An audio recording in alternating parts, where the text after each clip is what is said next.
आदाब। मैं Mohammad Amjad Ali. Prime time में आपका खैर मकदम है। नाज़रीन इकराम, तेलंगाना के फॉर्मेशन के बाद से मुख्तलिफ बैकवर्ड क्लासेस के लिए स्कीमात का ऐलान किया गया। ठीक उसी तरह दलितों के लिए एक स्कीम का ऐलान किया गया था, टी प्राइड। न सिर्फ उस स्कीम का ऐलान किया गया, बल्कि उसका फौरन एग्जीक्यूशन भी कर दिया गया और वो प्रोजेक्ट मैच्योरिटी को भी पहुंच चुका। अभी वो हुआ नहीं। दलितों के लिए एक और स्कीम का ऐलान किया गया। हालांकि 16 अगस्त को उसका इनाग्रेशन होना था, मगर जो है 4 अगस्त को ही उसका इनाग्रेशन हो गया, दलित बंधु, और उसकी फौरी तौर पर अमल आवरी भी शुरू हो गई। इसके बरअक्स मुसलमानों के लिए टी प्राइम स्कीम का ऐलान किया गया, उसका जीओ भी पास कर दिया गया, मगर रास्ते में कहीं जाकर फाइल अटक गई। बावजूद बारहा नुमाइंदगी के वो फाइल आगे नहीं बढ़ रही है। तो ये बात तेलंगाना के तरक्की पसंद पसमानदा मुसलमानों के लिए काबिल तशवीश है और एक लम्हा फ़िक्र है। इस बारे में आज हम गुफ्तगू करेंगे। हमारे साथ हमारे मोअज़्ज़िज़ मेहमान मौजूद हैं, अबुल फ़तेह सैयद बंदगी बादशाह कादरी साहब, जो कि डायरेक्टर हैं Telangana chamber of trade and industries promotion और ट्रस्टी मोहसिन इंसानियत फाउंडेशन। सर, आपका बीबीएन चैनल पर खैर मकदम है। अस्सलाम वालेकुम रहमतुल्लाहि व बरकातुहू। अमजद साहब कैसे हैं? वालेकुम अस्सलाम वरहमतुल्लाहि वबरकातुहू। सर, आपने भी इस मामले में काफ़ी जो है जुस्तजू की है, जद्दोजहद आपकी जारी है। हाल ही में आपने जो है दोबारा नुमाइंदगी की है कि टी प्राइम स्कीम को आप फ़ौरन जो है आगे बढ़ाइए, उसके गाइडलाइंस तैयार कीजिए, जो जो भी रुकावटें हैं उसे दूर करके मुसलमानों के जो जो पसमानदा हालात है उसको दूर करिए। तो आपको इसका क्या जवाब मिला?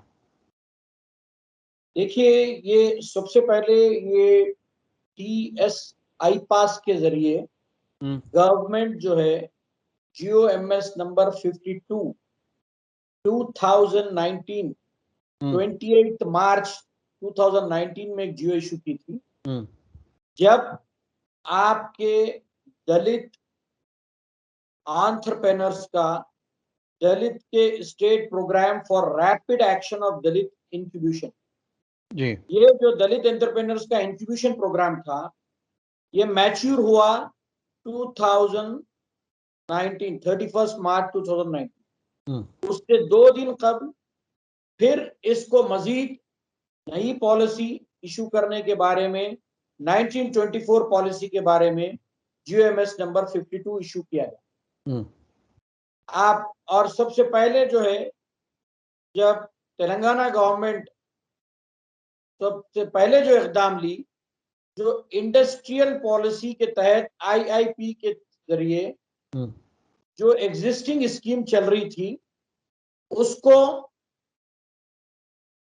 मार्जिन मनी आपके सब्सिडी अमाउंट को सीलिंग 75 लाख पर एंटरप्रेन्योर, और जो भी एंटरप्रेन्योर 2.5 CR तक ऑब्टेन करेगा उसको जो है 75 lakh subsidy, 40% subsidy for women entrepreneur and male entrepreneur के लिए 35% सब्सिडी के तहत ये जियो इशू किया गया।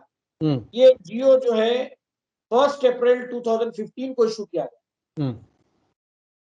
1 अप्रैल 2015 के दिन ये जियो इशू किया गया। GOMS नंबर जो है फिर इसी के मुत्तसिल GOMS नंबर 78 इशू किया गया, जिसमें जो है तमाम policy and procedure laid down है।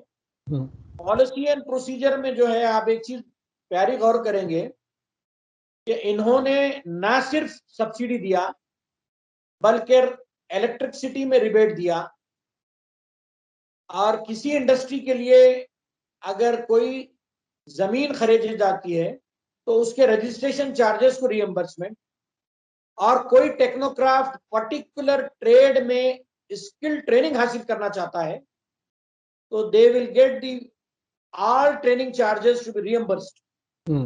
Not only that, सबसे जो important factor है, जहां जो है अखिलियत की तबका जो है बहुत एहतियात और गुरेज करता है, पर्टिकुलरली मुस्लिम तबके में जो है ये चीज को इंटरेस्ट के लिए बहुत मायूब माना जाता है, तो इस स्कीम में नेग्लिजिबल चार्जेस लगाए थे जो सिर्फ 3% पर एनम जी। दैट इज नो, इंटरेस्ट का तो क्वेश्चन ही नहीं है, समझिए आप।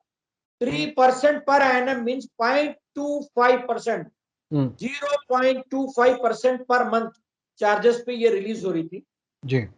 और सबसे बड़ी बात यह है कि कोई भी स्कीम लोन अगर दिया जाता है तो उसमें जो है कई ट्रेड की आपके जो जुमरों में जिन प्रोजेक्ट्स को, जिन बिजनेस को के लिए दिया जाता है उसकी लिस्ट ऑलरेडी उसके साथ एनक्लोजर एनेक्जर दिया जाता है।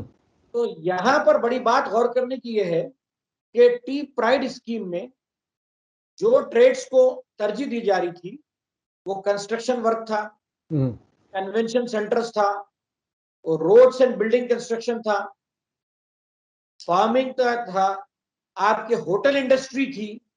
तो मुसलमान तबका जो है आज हासिर है जो एक टेक्निकल कोई प्रोजेक्ट लेकर, कोई इंडस्ट्री, कोई प्रोडक्ट लेके उसकी मार्केटिंग करना उसके लिए बहुत दुश्वार है। अकलियती तबका शुरू से देखा जा रहा है, they are limited to particular trades. आप देखेंगे कि ट्विन सिटीज में इतना बड़ा ऑर्गेनाइजेशन जो है to set and win, set win था, set yourself and win yourself, that is a society for employment training in twin cities. तो ट्रेनिंग भी दी जाती थी और उसी ट्रेड में सेल्फ एम्प्लॉयमेंट का लोन दिया जाता था। तो वहां पर जो है मुख्तलिफ किस्म के ट्रेनिंग होते थे, वो ओल्ड सिटी के लिए मुहैया किया गया था। और ये जो है मजलिस इत्तेहादुल मुस्लिमीन की नुमाइंदगी से उस वक्त के चीफ मिनिस्टर चिन्नारेड्डी साहब की कारकर्दगी थी, ये कायम किया गया था ओल्ड सिटी। ठीक। तो ये ऑर्गेनाइजेशन में जो स्कीम्स में जब लोग आगे आते थे, अप्लाई करते थे, तो अक्सर और पेशतर ट्रांसपोर्ट इंडस्ट्री हो, ऑटो का हो, कार का हो, इस किस्म के ट्रेड में मुसलमान आगे बढ़ के आते थे। और जेरॉक्स हो, स्टेशनरी हो। तो मेरा बोलने का मतलब यह है कि टी प्राइम स्कीम जो है मिन्नोअन दलित को जो दी जा रही है वो टी प्राइम अकलियती तबके को देने का वायदा किया गया था और जीओएमएस नंबर 16 जारी कर दिया गया। जीओएमएस नंबर 16 जारी करने के आज 2 साल हो गए हैं। Just for the want of the policy and procedure ये जो है फाइल बरफदान की नजर हो गई। आप बताइए, इसके जो फाइल नंबर है, डायरेक्टरेट ऑफ माइनॉरिटी वेलफेयर से एक लेटर गया है गवर्नमेंट को, C/1546 CMW/admin 2015 dated 31st December 2018। इसमें इन्होंने तकरीबन पॉलिसी प्रोसीजर को लेट डाउन कर दिया जी। उसके बाद मुझे समझ में नहीं आता कि इंडस्ट्रियल डिपार्टमेंट इसके पॉलिसी इशू करने में क्यों खासिर जी। अच्छा, फिर इसके अंदर जो है जियो में नंबर 16 में वाजे कर दिया गया कि ये जो है इंप्लीमेंटिंग एजेंसी इंडस्ट्रीज डिपार्टमेंट होगा। तो ये तो बहुत अच्छी बात है, वरना जो है आप ऑलरेडी आपका जो है तेलंगाना मिनॉरिटी फाइनेंस कॉर्पोरेशन का 70% स्टाफ शादी मुबारक और स्कॉलरशिप बांटने में मसरूफ है। उनके यहाँ जो सेल्फ एम्प्लॉयमेंट स्कीम जो होती थी और एंटी पॉवर्टी प्रोग्राम होता था वो तो टोटली फ्रैक्चर्ड हो गया है। तो minority finance corporation is nothing, it's remain as a name, it remain with is proper noun but no functioning at all. उनका सारा स्टाफ डिस्ट्रिक्ट लेवल पर शादी मुबारक और स्कॉलरशिप हैंडल कर रहा है। आप गौर करिए, हमारे यहाँ सबसे बड़ी हमारे साथ जो सितम है वो हमारा डिलीवरी मैकेनिज्म जो है बहुत बुरा है। आप अंदाजा लगाइए 1984 में बीसी कॉर्पोरेशन कायम हुआ, आज उनके यहाँ 6000 एम्प्लॉइज हैं और माइनॉरिटीज वेलफेयर डिपार्टमेंट भी 1984 में कायम हुआ। हमारे कहने केडर एम्प्लॉइज 200 से बढ़ के नहीं है। एक तरफ तो सितम आप ऐसा करते हैं, जब आप सर्कुलर इशू कर रहे हैं, इधर देखिए आप इंडोमेंट डिपार्टमेंट का सर्कुलर है जी। सर्कुलर नंबर है A4-21289 of 2011, dated 2 अगस्त 2011। यहां पर वाज़े तौर पे बोल दिया जा रहा है कि लीज आउट्स अगर उनके शॉप्स और vacant site lease rights etcetera दे रहे हैं तो रिलीजियस या चैरिटेबल इंस्टीट्यूशन के सर्टेन गाइडलाइंस है। वहां गाइडलाइंस में उन्होंने वाजे कर रहा है पेपर आपके चेहरे पे आ जाता के लोगों को रिलीजियस इंस्टीट्यूशन को ना दिया जाए। जी। Hindu religion in the auction condition of trade paper थोड़ा and tender auction to be held. यहां पर बता दिया जा रहा है कि उनको प्रेफरेंस दिया जाए। और हमारे यहाँ इसी के मुअय्यन डायरेक्टरेट डिपार्टमेंट कायम हुआ है, वहां पर 0.5%, I think only 2 Muslim employees are there. तो वहां तो एम्प्लॉइज का भी ये डिस्क्रिमिनेशन है। देखिए 4% रिजर्वेशन आपको इन प्रैक्टिसिंग है, 12% की ह्यू एंड क्राई है। गवर्नमेंट ने वायदा किया, सबसे पहला वायदा वही था। अब वो जो है सुधीर कमीशन के नजर हुआ, सुधीर कमीशन से फिर जाके मरकजी हुकूमत के नजर हुआ, भाई हमको रिजर्वेशन नहीं चाहिए, हमको चाहिए प्रोपोर्शनेट रिप्रेजेंटेशन। जिस तरीके से एक कॉरपोरेटर की कॉन्स्टिट्यूंसी को वहां की आबादी को मद्देनजर रखते हुए आप वो सीट को जनाना के लिए, लेडीज के मुअय्यन कर दी जाती है कि यहाँ कॉरपोरेटर लेडी कॉन्टेस्ट करेंगी। आप देख रहे हैं शहर में को कॉरपोरेटर का कॉन्सेप्ट कैसा चल रहा है।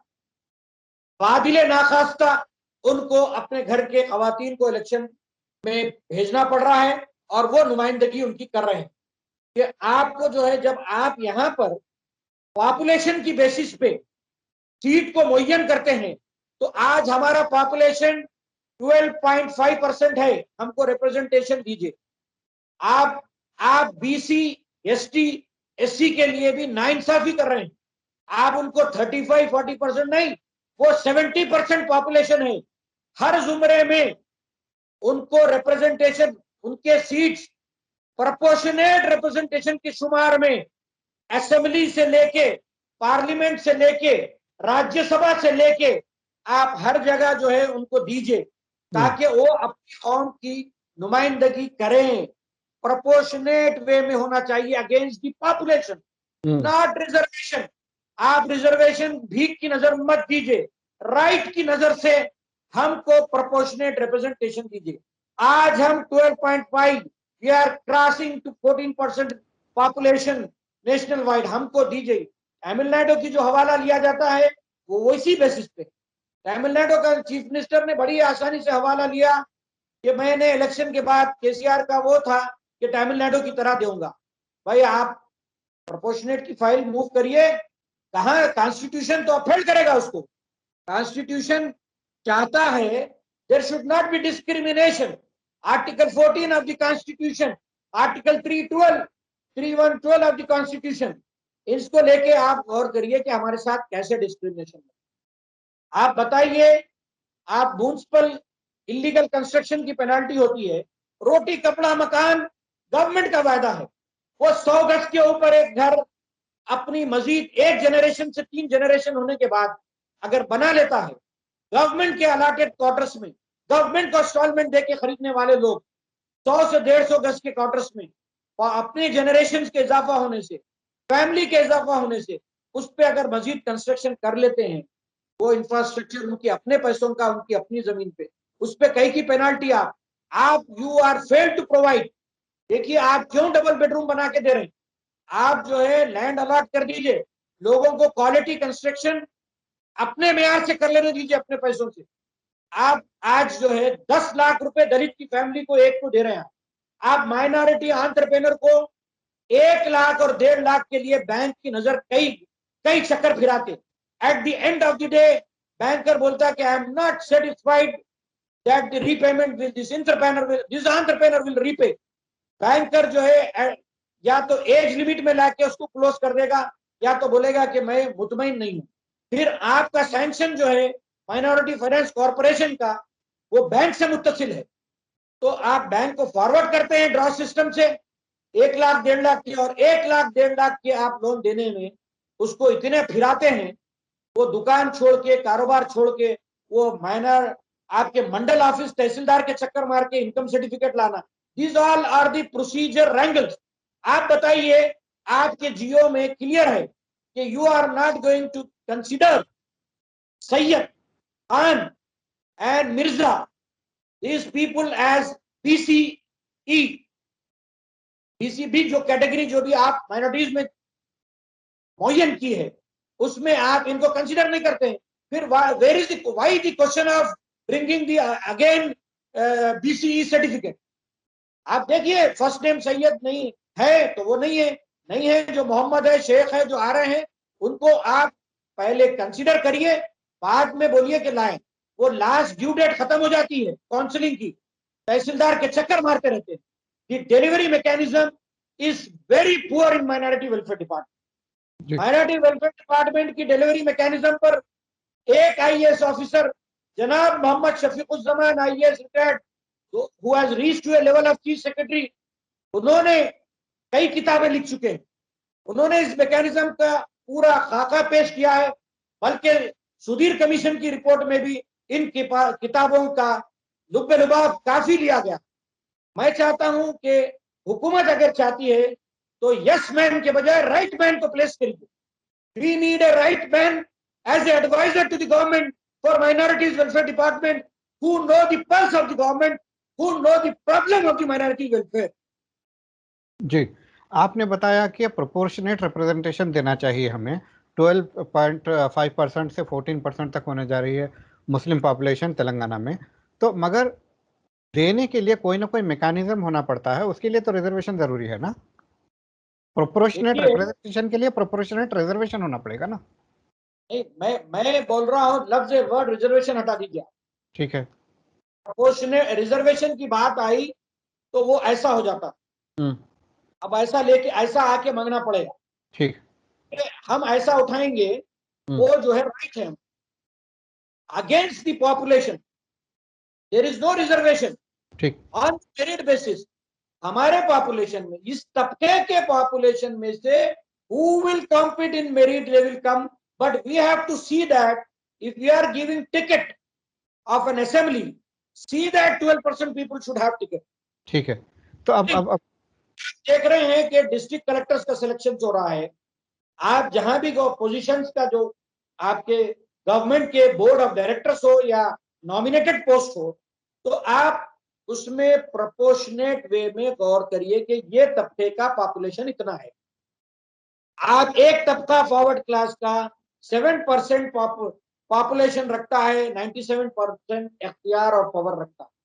ठीक, तो ये जो है डिस्क्रिमिनेट हो रहा है।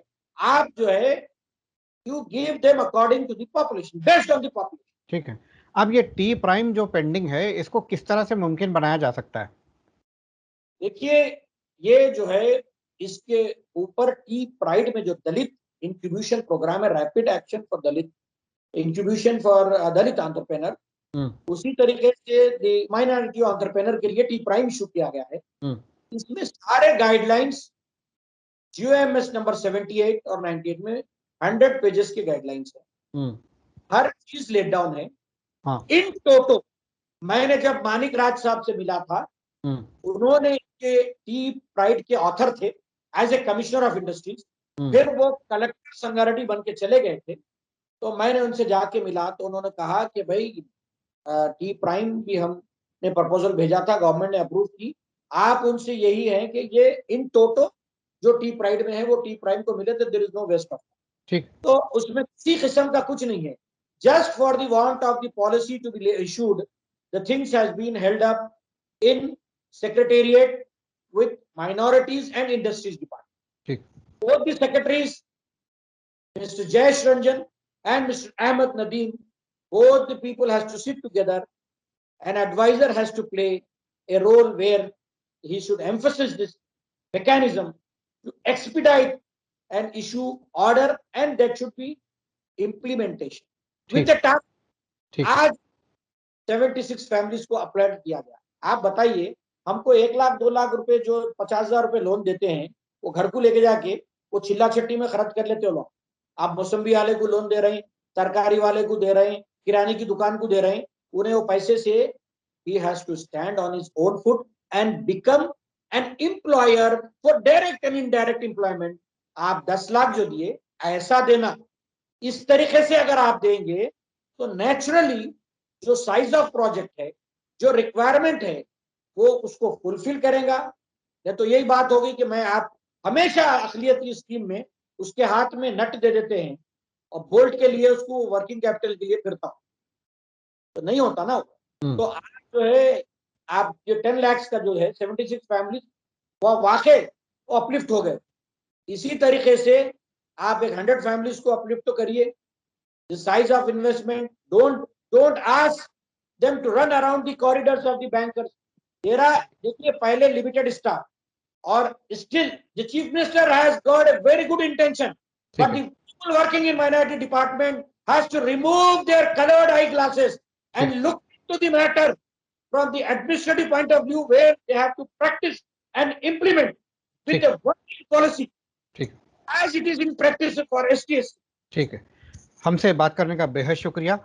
मेरे ख्याल से बहुत ही सैर हासिल गुफ्तगू रही।